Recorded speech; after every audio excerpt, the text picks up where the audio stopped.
Hello everyone, welcome to the my YouTube channel. आज हम while loop देखने वाले हैं। इन जावा वाइल लूप कैसे काम करता है और क्या काम करता है। So while loop is a part of the loop. So it is a जब तक कंडीशन फॉल्स नहीं होती तब तक वो चलता जाएगा। देखते हैं हम कैसे काम करता है वो। Create a first variable I equal to 1।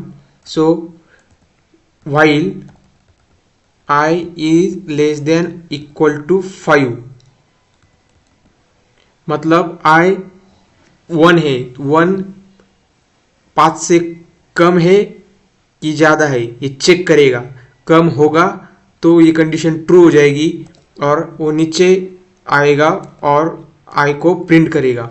System dot out dot print L N I 1 is less than equal to 5 true, then it is a print 1 and after that increment the I, print 1 and increment 2.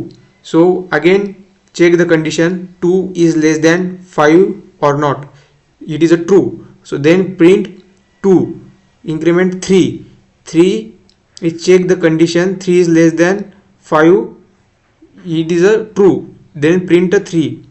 Again increment, then check 3 to 4 and 4 is less than 5 or not, it is a check and it is a true. So then print 4. After next it is increment to 5 and check the while loop 5 is less than or equal to 5 is equal to 5, so it is also true. So print 5 and again increment to 6. Check the in while loop, check the 6 is less than or equal to 5, this condition is a false, then while loop is a stop. So output 1 2 3 4 5। चलो output देखते क्या ये आता है। 1 2 3 4 5। So this is a final output. Thank you.